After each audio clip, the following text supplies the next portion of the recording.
Today I want to talk about Kung Lao. He's always been one of my favorite characters. I always liked him from day one. And he had an awesome first fatality in Mortal Kombat 2. He sliced you in half, and I just never seen anything like that back then. I was pretty shocked. I was like, holy crap. Liu Kang and Kung Lao have always been friends. And this is the Shaolin Temple they're at. And unfortunately, the Shaolin Temple always is under attack by the outside forces, by other realms, because Shaolin produces the most dangerous threats to their realms. Like, the bad guys do not like the Shaolin. They basically train the best warriors. So these two have always been friends, but Kung Lao always had a deep, like, he's envious of Liu Kang. He kinda has a deep hatred inside for him. Kung Lao kinda has a deep hatred for Liu Kang, because the Kung Lao you know of right now is Kung Lao the 90th or something like that. Like, I don't even know how. There's been a lot of Kung Laos in the past. It's a family name that gets passed down to every male, like every most promising male in the family, and whoever is Kung Lao gets to go to Mortal Kombat.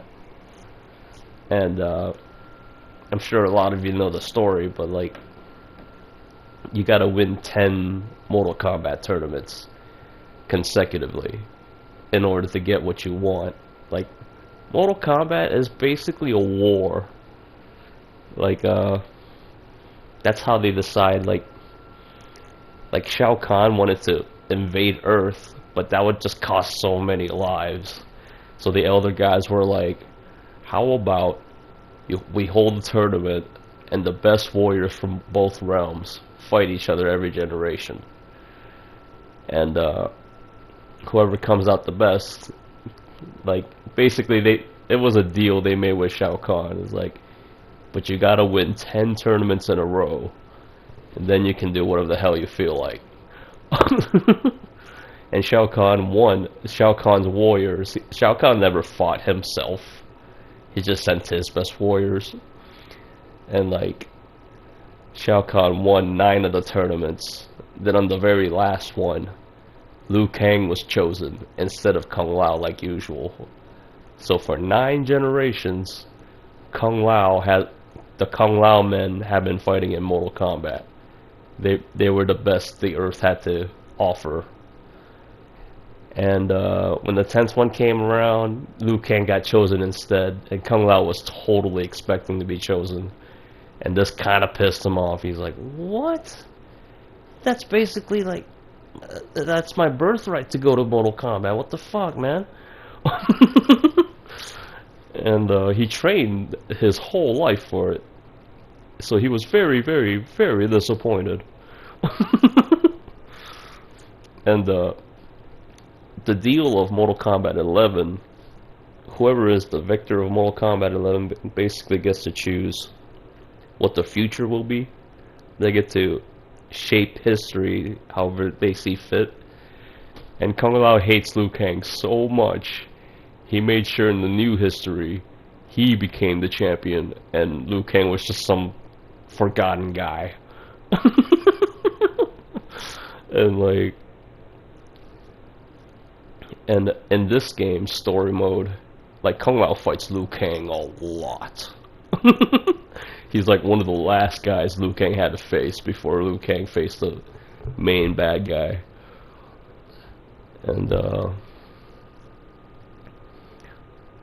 there anything else to talk about him, really? Well, Shao Kahn was such a badass. Like,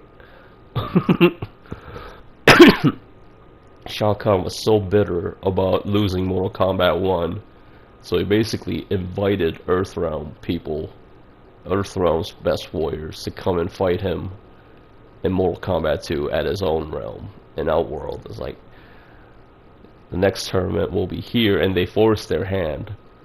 Like, they didn't want to do it, but like, they forced them to by attacking Earth randomly.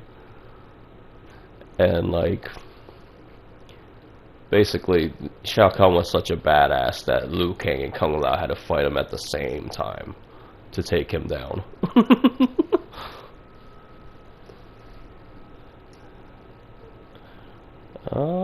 That might be it. Like the first time I saw Kung Lao, the very first time, I mistook him for a cowboy. I thought he was a cool cowboy or something. But he ended up being some kung fu dude, and I was like, oh.